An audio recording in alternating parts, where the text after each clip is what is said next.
Buenos días a todos, ¿qué tal estáis? ¿Cómo estáis todos, chicos? Espero que súper bien, que estéis aquí todos conectados.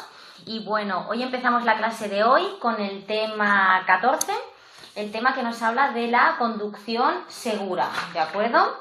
Tema 14, tema de la conducción segura. Espero que estéis todos muy bien. Además ya es viernes, ¿de acuerdo? Así que, bueno, empezamos con la clase de hoy y estamos en la página 210, ¿de acuerdo? Página 210, tema 14, tema de la conducción segura.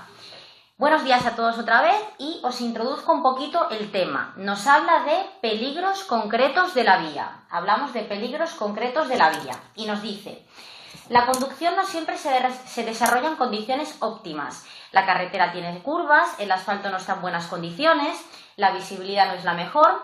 El conductor debe estar preparado para afrontar estas situaciones potencialmente peligrosas con éxito, para lo que debe adaptar el tipo de conducción a la vía y prever cualquier circunstancia que pueda suponer un riesgo.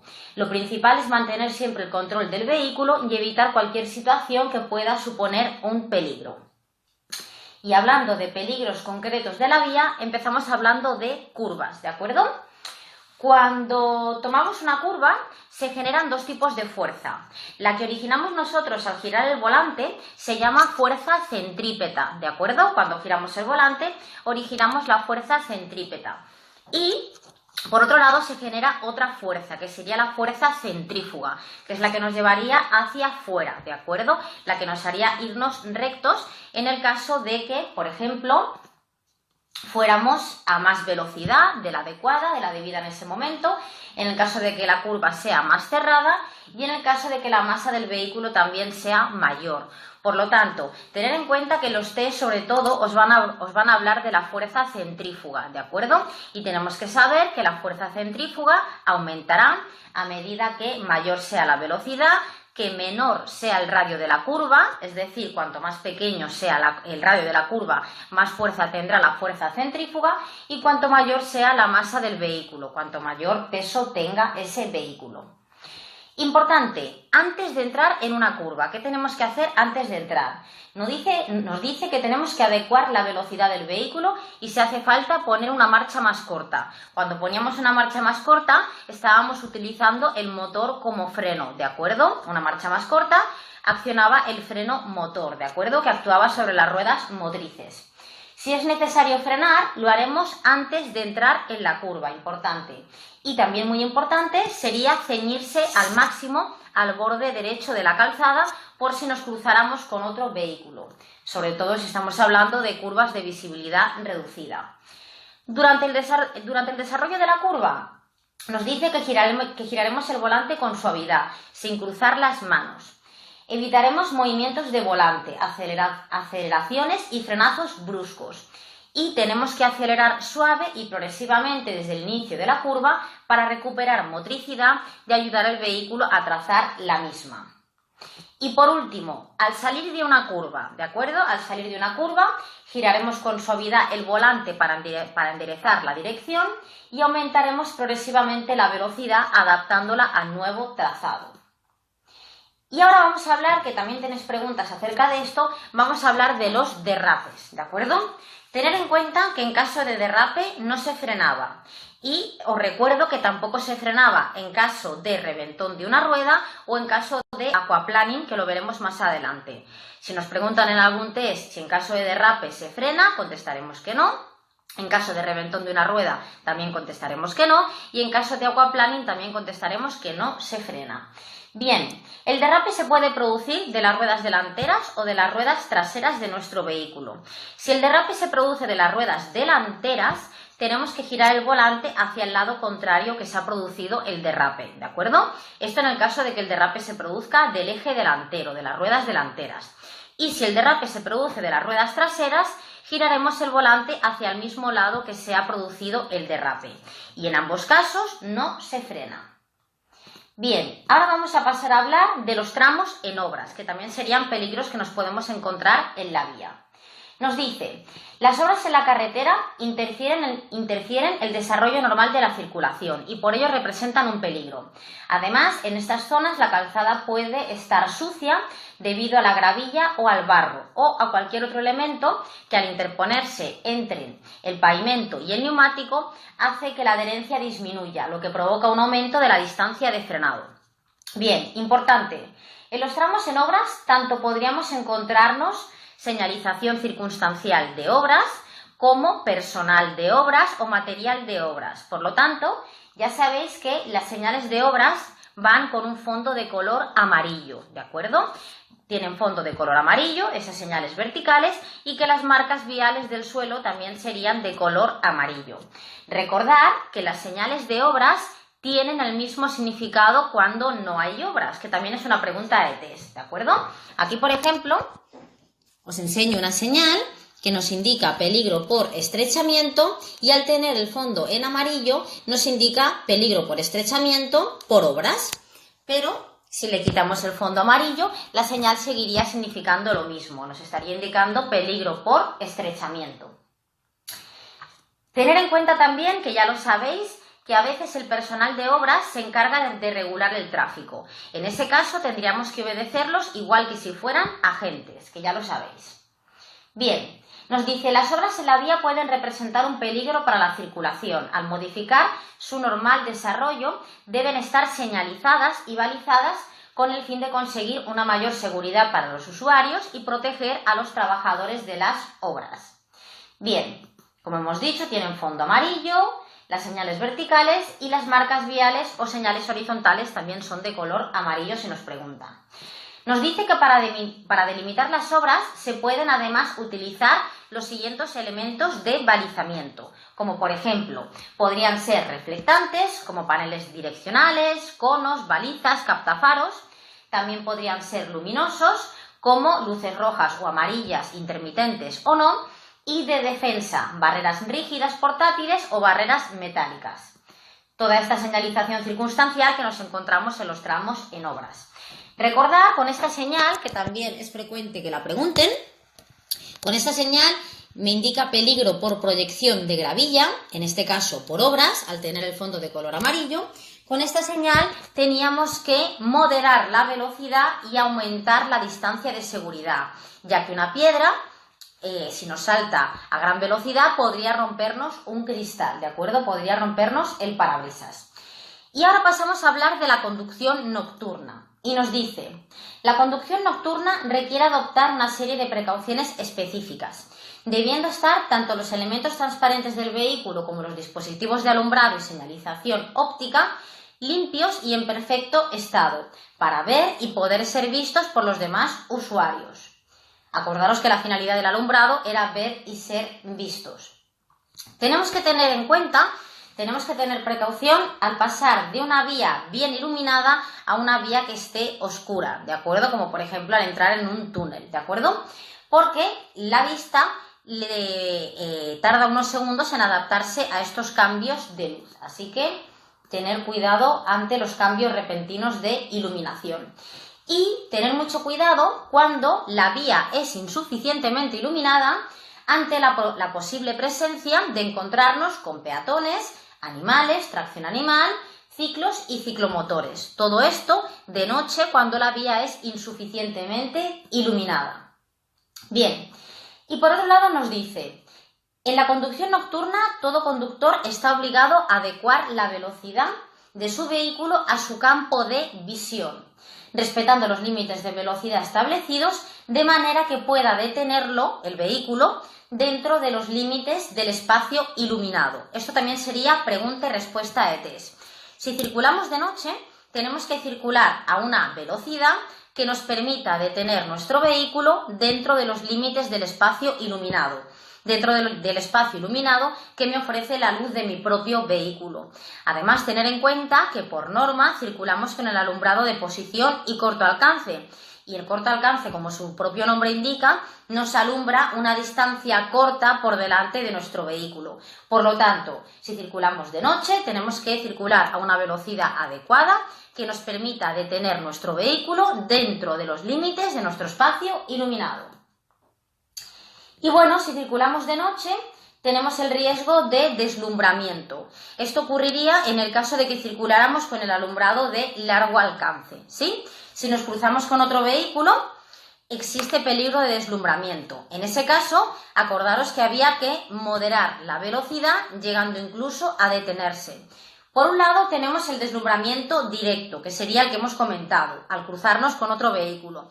Y por otro lado tendríamos el deslumbramiento indirecto, que sería en el caso de que fuéramos circulando y el vehículo que llevemos detrás de nosotros vaya con las luces de largo alcance y nos deslumbrará por el espejo interior. Os quiero comentar una cosa que no la hemos comentado nunca y es pregunta ETES. Hay una pregunta ETES que dice si es posible que las luces de corto alcance puedan deslumbrar. Repito, ¿existe la posibilidad, el riesgo de que las luces de corto alcance deslumbren? Y la respuesta, chicos, sería que sí, si están mal regladas o mal reguladas. Tenerlo en cuenta. Las luces de corto alcance alumbran hacia abajo, ¿de acuerdo? Pero por el movimiento del vehículo, esas luces puede que un día alumbren para arriba o que una alumbre para un lado y otra alumbre para otro. Por lo tanto, tener en cuenta que las luces de corto alcance podrían deslumbrar si están mal regladas. Por si os sale la pregunta de test, que no la falléis. Bien, y ahora pasamos a hablar de las curvas durante la noche, ¿sí? Bien, si vamos circulando, por ejemplo, por una vía interurbana insuficientemente iluminada, llevaríamos el alumbrado de largo alcance. Cuando nos vamos a cruzar con otro vehículo o con otro usuario, tenemos la obligación de cambiar las luces largas por las de corto alcance.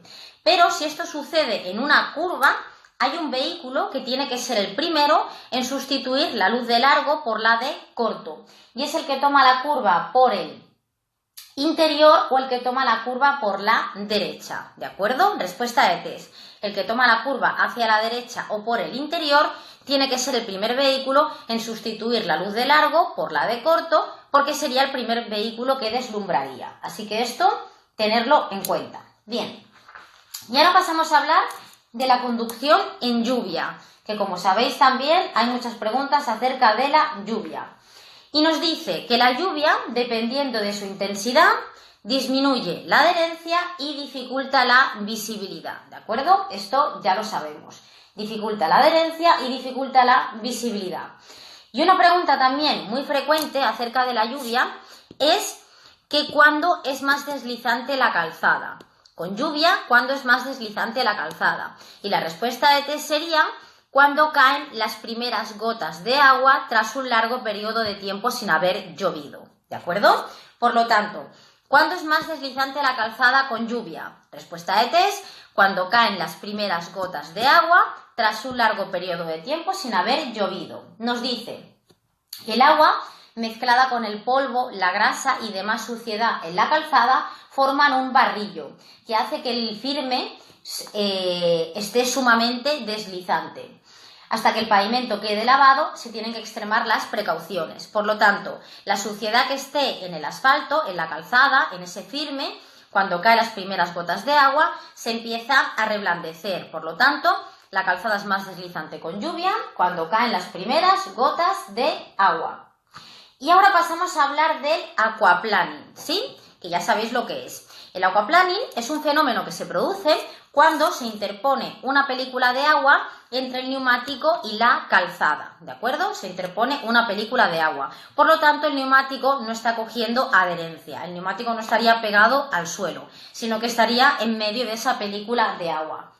Bien, por un lado, hay dos factores que generan este fenómeno, ¿de acuerdo? O que hacen que el riesgo aumente. El más peligroso y el más importante sería el exceso de velocidad. Si pasamos rápido a alta velocidad por una zona inundada de agua, hay riesgo de aquaplaning, ¿de acuerdo? El exceso de velocidad es el factor que más lo incrementa. Y por otro lado, también incrementa este factor el hecho de que los neumáticos estén en mal estado o que los neumáticos estén desgastados, ¿de acuerdo? Por lo tanto, los dos factores que incrementan el riesgo de aquaplaning sería el exceso de velocidad, que sería el más importante, y por otro lado que los neumáticos se encontrarán en mal estado. Y los vehículos que más se pueden ver afectados por este fenómeno serían, por ejemplo, los vehículos más ligeros, como por ejemplo los vehículos de 2 ruedas. Y tener en cuenta que en caso de aquaplaning no se frena. También sería importante tener en cuenta, que os lo pueden preguntar, si pasamos por una zona inundada de agua, a continuación tendríamos que comprobar el sistema de frenado. Tendríamos que pisar el freno para comprobar que funciona, ¿de acuerdo? Tener en cuenta también que los frenos podían dejar de funcionar por sobrecalentamiento, porque abusáramos mucho del sistema de frenado, y por el hecho de que se mojaran, ¿de acuerdo? Así que si pasamos por una zona con acumulación de agua, al salir comprobamos que funcione el freno de servicio, que recordar que frenaba las 4 ruedas del vehículo. En caso de aquaplaning, me están diciendo que mantenga la calma, que no frene, que levante suavemente el pie del acelerador hasta que los neumáticos vuelvan a tener contacto con el suelo y que sujete con firmeza el volante sin girarlo. Bien. Hemos dicho que en caso de lluvia disminuía la visibilidad, por lo tanto tendremos que encender el alumbrado que corresponda en cada momento, ya sea corto alcance, largo alcance, antiniebla delantera, antiniebla trasera, dependiendo de la intensidad de la lluvia. Recordar que con lluvia intensa se nos permitía encender la antiniebla delantera y si la lluvia era muy intensa teníamos obligación de encender la antiniebla trasera. También sería importante utilizar la aireación y la luneta térmica, ya que los días de lluvia se nos empañan los cristales. Y por supuesto utilizar el limpia parabrisas. Bien, y ahora pasamos a hablar, bueno, antes de eso, os lo quiero preguntar a vosotros. ¿Cuánto aumenta la distancia de frenado con lluvia? Que es una pregunta muy frecuente ETES. ¿Cuánto aumenta la distancia de frenado con lluvia? Súper fácil y lo sabéis seguro. ¿Cuánto aumenta la distancia de frenado con lluvia? Distancia de frenado desde que pisamos el pedal del freno hasta que detenemos por completo el vehículo. ¿Cuánto aumenta la distancia de frenado con lluvia? El doble, súper bien. Es pregunta de test, tenerlo en cuenta, ¿eh? Con lluvia la distancia de frenado aumenta el doble. Súper bien, chicos. Ahora pasamos a hablar de la conducción con nieve. Y nos dice que en el caso de nieve también disminuye la adherencia y también disminuye la visibilidad. Si nos preguntan ¿cuándo es más deslizante la calzada con nieve? La respuesta de test sería cuando caen los primeros copos de nieve, o sea, igual que la lluvia, ¿de acuerdo? En el caso de la lluvia, cuando caen las primeras gotas de agua, y en el caso de la nieve, cuando caen los primeros copos de nieve. Esto que vamos a comentar ahora, quiero que lo tengáis bien en cuenta, porque hacen preguntas de test acerca de esto. Bien, quizás es lo más complejo de este tema, pero muy fácil. Nos van a preguntar cómo tenemos que circular con nieve, cómo tenemos que iniciar la marcha, cómo tenemos que subir una pendiente ascendente, cómo tenemos que bajarla. Bien, vamos a empezar por cómo tenemos que arrancar el vehículo con nieve e iniciar la marcha. Nos dice que a la hora de arrancar el vehículo, de ponernos en movimiento, las ruedas tienen que estar rectas, ¿de acuerdo? Y que inicie la marcha en la segunda marcha o tercera, ¿de acuerdo? ¿Por qué en la segunda, en la tercera y no en la primera? Pensar que, por norma, cuando iniciamos la marcha, la iniciamos en la primera, que la primera marcha sería la que más fuerza tiene. Y precisamente por eso, por ser la marcha que más fuerza tiene, en el caso de la nieve, si arrancamos en primera, podemos patinar y no coger adherencia y hacer que ese vehículo no consiga ponerse en movimiento. Por lo tanto, la primera, la segunda y la tercera serían las marchas más cortas. La cuarta, la quinta y la sexta ya hablaríamos de marchas largas. Las marchas cortas nos dan fuerza y las marchas largas nos dan velocidad. Pues bien, cuando nos pregunten esto, la respuesta de test es que a la hora de iniciar la marcha con nieve tenemos que hacerlo con las ruedas rectas y en una marcha larga. Pero cuando dicen marcha larga, en este caso, se están refiriendo a las marchas largas de las cortas. Cuidado con esto. Si la primera es la primera marcha la que más fuerza tiene, la segunda y la tercera serían las marchas largas de las cortas. Por lo tanto, se refiere a que inicie la marcha en una marcha larga, pero de las cortas, ¿de acuerdo? Bien, esto a la hora de iniciar la marcha en el caso de nieve, a la hora de ponernos en movimiento. La circulación normal, si no me están hablando ni de pendiente ascendente ni de pendiente descendente, la circulación normal será con nieve en marchas largas, pero aquí hablamos de las marchas largas de verdad, tercera, cuarta, quinta, ¿de acuerdo? Marchas largas porque son más compatibles con la adherencia. Bien, las pendientes ascendentes también las subiremos en marchas largas, las largas de verdad. Y las pendientes descendentes las bajaremos en marchas cortas, ¿de acuerdo? Para utilizar el motor como freno. Bueno, pues espero que haya quedado claro todo esto de las marchas cortas y largas. También tener cuidado porque una vez ha nevado y sale el sol, pueden haber superficies que nos resulten reflectantes. Por lo tanto, podemos utilizar o gafas de sol o el parasol.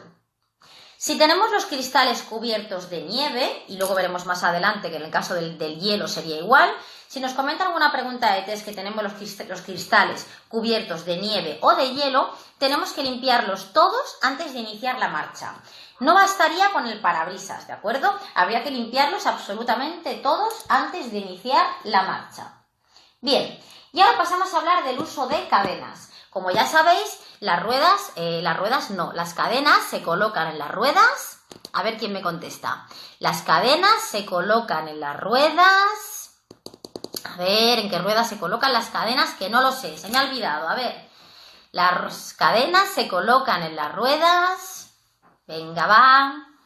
Que es viernes, chicos. Las cadenas se colocan en las ruedas traseras, de delante, motrices, muy bien. Las cadenas se colocan en las ruedas motrices, que pueden ser o delanteras o traseras, dependiendo de si el vehículo funcionaba por tracción o por propulsión. Si en mi vehículo las ruedas motrices son las delanteras, el vehículo funciona por tracción, por lo tanto colocaría las cadenas en las ruedas delanteras. Y si en mi vehículo las ruedas motrices son las traseras, colocaría las cadenas en las ruedas traseras y mi vehículo funciona por propulsión. Tracción cuando son las delanteras y propulsión cuando son las traseras. Así que si contestáis en las ruedas motrices, la respuesta de test siempre será correcta. Bien, ¿qué más? ¿Qué sustituye a las cadenas? Que nos lo preguntan. A las cadenas las podrían sustituir los neumáticos con clavos, que nos suene, neumáticos con clavos, o neumáticos de invierno o de nieve, ¿de acuerdo? Que sería lo mismo. Neumáticos con clavos sustituyen a las cadenas y neumáticos neumáticos de invierno o de nieve, ¿de acuerdo? ¿Qué más? Os pueden hablar de unos sprays. El spray no sustituye a las cadenas. Y las fundas, que me lo preguntasteis un día en la clase anterior cuando hicimos este tema, las fundas tampoco sustituyen a las cadenas, ¿de acuerdo? Las sustituyen los neumáticos con clavos y los neumáticos de invierno. Nos van a preguntar acerca de la nieve si es recomendable circular por la rodadura que ha marcado otro vehículo, ¿de acuerdo? Si es conveniente circular por la rodada que ha marcado otro vehículo. Pues bien, tenemos que tener en cuenta, tenemos que saber que sí sería recomendable. Si nos lo preguntan en algún test, ¿es aconsejable utilizar la rodadura que ha dejado otro vehículo? La respuesta sería que sí. Pero mucho cuidado con lo que os voy a comentar ahora. Hay una pregunta de test que nos habla de que existe una fina capa de nieve, ¿de acuerdo? Si existe una fina capa de nieve, ¿es conveniente o es recomendable utilizar la rodadura de otro vehículo? En este caso la respuesta de test será que no. Pero la pregunta tiene que especificar que nos habla de esa fina capa de nieve, ¿de acuerdo? Si no, como norma general, diremos que sí que sería conveniente utilizar la rodadura de otro vehículo. En el caso de que vayamos conduciendo con nieve, habrá que reducir la velocidad, aumentando la distancia de seguridad, utilizando el freno de forma suave y lo menos posible, y mantener los neumáticos en buen estado con la presión correcta. Y ahora pasamos a hablar ya del hielo, ¿de acuerdo? El hielo, en el caso de que exista hielo, tenemos que tener un especial manejo tanto en el uso del volante como de los pedales, ¿de acuerdo? Tanto del embrague, del freno como del acelerador. Bien, nos van a preguntar cuánto aumenta la distancia de frenado con hielo. Y esta también os la sabéis. ¿Cuánto aumenta la distancia de frenado con hielo? Que también es una pregunta súper frecuente de test. ¿Cuánto aumenta la distancia de frenado con hielo, chicos? Venga. Con la lluvia hemos dicho que era el doble y con hielo la distancia de frenado aumenta. Venga, a ver quién es el más rápido.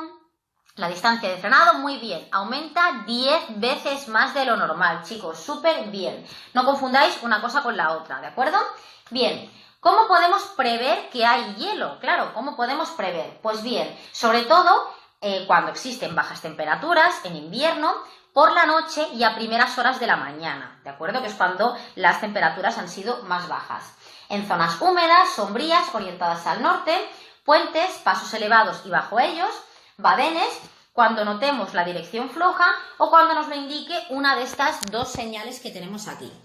Esta nos indica peligro por nieve o hielo y en este caso nos están hablando de pavimento deslizante. Y como nos pone el panel complementario de hielo, diremos que el pavimento está deslizante por hielo, ¿de acuerdo?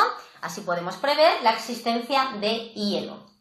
Hemos comentado que si teníamos los cristales cubiertos de nieve o de hielo, había que limpiarlos todos antes de iniciar la marcha. Bien, ¿qué más cositas os comento yo acerca del hielo?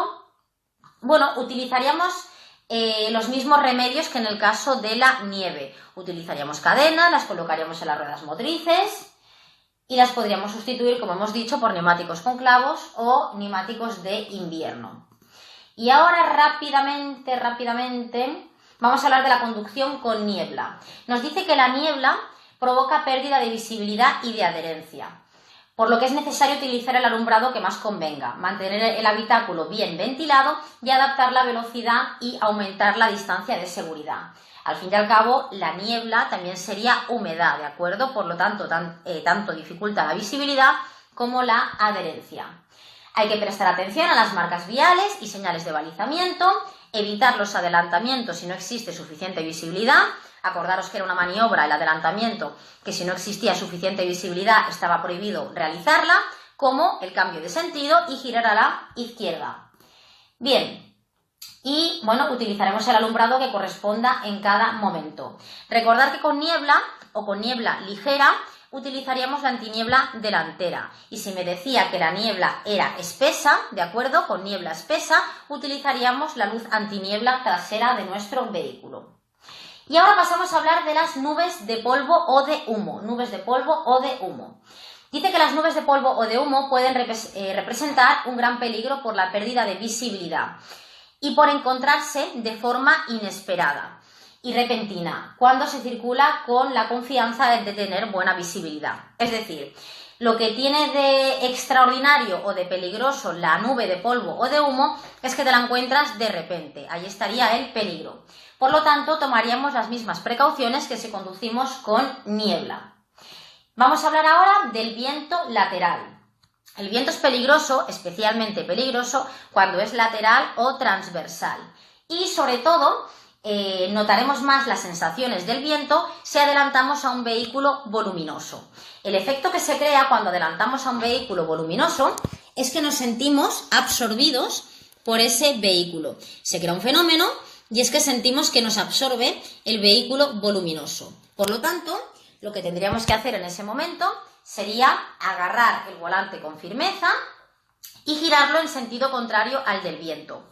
En su día comentamos que había preguntas de test que nos decían, en el caso del viento, si sopla viento de la derecha, ¿para dónde giraremos el volante? Si sopla viento de la izquierda, ¿para dónde giraremos el volante? Pues bien, súper fácil. Si sopla viento de la derecha, ¿de acuerdo? Giraremos el volante hacia la derecha, porque el viento de la derecha me estaría llevando hacia la izquierda, ¿de acuerdo?